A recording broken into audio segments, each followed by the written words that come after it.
Hey guys, thank you so much for clicking on today's video, and if you do enjoy, please give it a like and subscribe. Today we're going to be talking about cranial nerves, and we're going to be using mnemonic devices today to remember the cranial nerves. You obviously don't have to use mnemonic devices on your exams to remember these, but they do help a lot.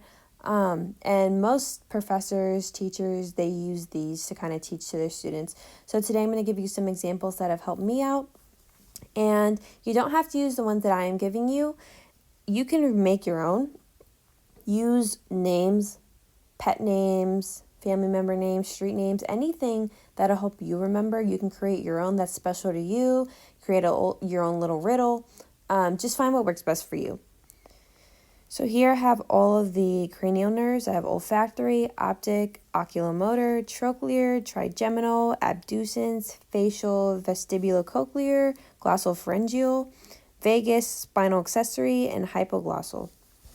So here on the right, I have all of our mnemonic devices. So we have OOO, to touch and feel very good volleyballs, stop here.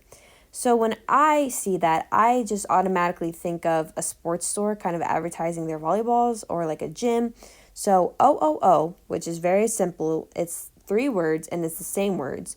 OOO, to touch and feel very good volleyballs, stop here. All right. And so now we're kind of looking at all of our mnemonic devices, and we write them out on the exam, but we're saying, hey, these all start with O, so which one is which? These both start with T, which is which, and these start with V, which one is which? So basically, I have a little riddle, and besides the O's, the A's come second.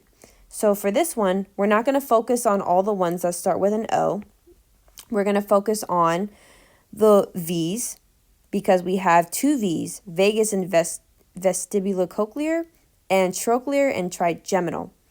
So for both of these words, right, for trochlear, trigeminal, there's an A in trigeminal, which comes second to trochlear. It's the second T word.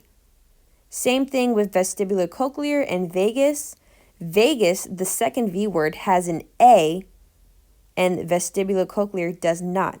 So for the ones that have double letter, they start with double the same letter, we have the second ones start with an A. So besides the O's, the A's come second. So we know that trigeminal will come second because there's an A, and we know that vagus will come second because it starts with an A. That just is kind of what helps me remember. For the O's, I have a little riddle that might help you out. I went to the old factory, and you can think of like somebody with like a country accent, like I went to the old factory to pick out a tick. I was also thinking Tic Tac, because everybody loves Tic Tacs. We always grab them on our way out of the store, and drove away on the motor, kind of like drove away with our car, because our cars have motors. So I went to the old factory to pick out a tick and drove away on the motor. So like I said, you can come up with anything of your own. Like if you have a dog named Oscar, a friend named Owen, you can replace that here, but just kind of come up with something that's similar to you. Don't be all over the place with it, because sometimes that can be hard to remember. And also a tip that I like to think of, even if your teacher or professor asks you for your cranial nerves on the last page, right when you get your exam, I would suggest looking at these one last time, and a minute later, once your professor hands you your exam, just write them down. Write OOO, to touch and feel very good volleyballs, stop here.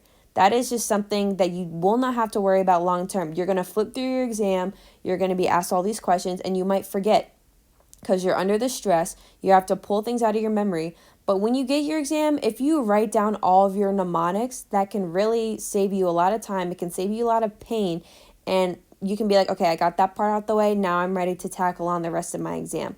And then once you get to the page where it's asking you for your cranial nerves, you'll have that reference right on the front of your page, back of your page, wherever you want to write it down. But I would just suggest writing it down as soon as you get your exam, just so that you don't have to think about it later on. And here I have some other mnemonics that might help you. Fair warning, these are a little bit vulgar, but I do feel like dirty ones kind of stick in your brain a little bit better, just because, I don't know why, but I felt like a lot of students have helped with dirty ones. Professors have said dirty ones. But obviously, if you're not comfortable with that, if that doesn't help you, you can choose ones that are not like that. But here are ones that I have written. So fair warning, a little bit vulgar, but to touch and feel vaginas, go to Vegas, she said. So obviously Vegas, kind of a crazy place. No, what happens in Vegas stays in Vegas. So that's kind of what I like to think of. But if you want to use this mnemonic device, when you write this out, please like write the 2 in like very, very faint, like write it out, or just like kind of highlight it, put it in parentheses, just kind of anything so you know that the 2 is not actually there. It's just kind of to help you. Or you can say it without the 2. To touch and feel vaginas, go Vegas, she said. It's kind of whatever's going to help you out.